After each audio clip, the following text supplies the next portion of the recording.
nitwa Pastor Michel Zigirinshuti, pastor mu itorero rya Pentecote ryo mu Rwanda DPR. Jewe navutse mu mwaka wa 1936. Mvukira mu muryango udakijijwe, ariko n'abatari b'abapagani bakora imihango y'Imana. Mvuka ndi umuhererezi w'ababyeyi banjye w'umuryango twita gucura. Nakira Umwami Yesu mu 1979. Wari umwaka mu Rwanda twise cyangwa witwaga uw'ivugurura ry'amashuri. Kandi umwaka wa 1979 nari ndangije amashuri yanjye abanza.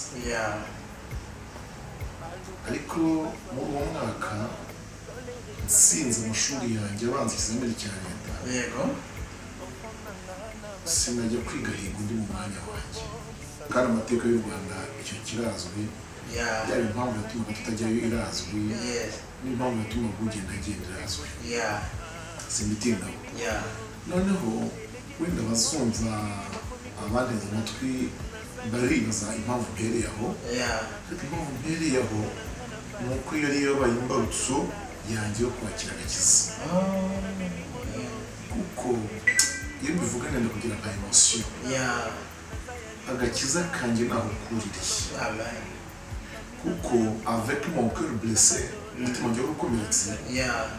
Kuko gutsinda kwanjye no kugenda kugiye mu mwanya wanjye byaramenyekanye ku kigo. Abarimu bose banyigishije guhera ku mwaka wa mbere kugera mu gatandatu. Bose barebeye ko natsinzagenda nde.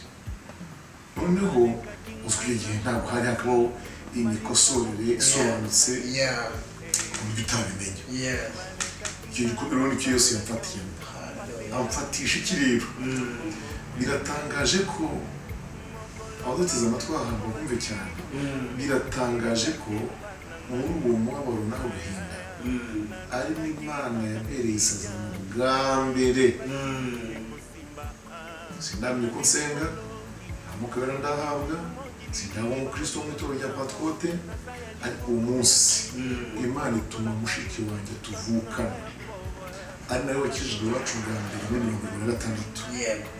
Arotse inzozi. Iramubwira ngo nambwire ngo sinterwe ikibazo n'ibyambayeho.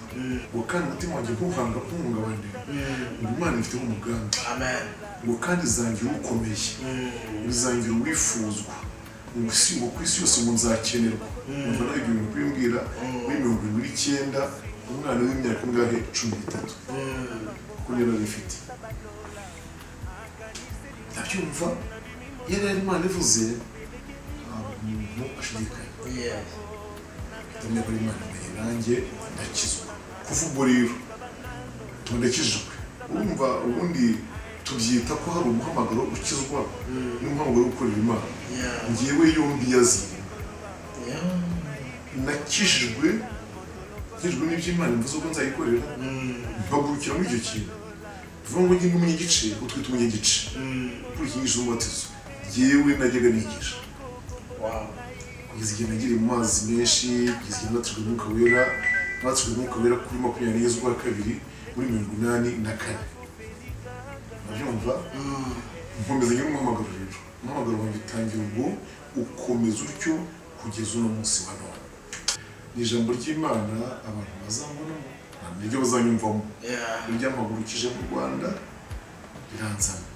Kandi nk'uko bivuze ntabwo ari ahonyine.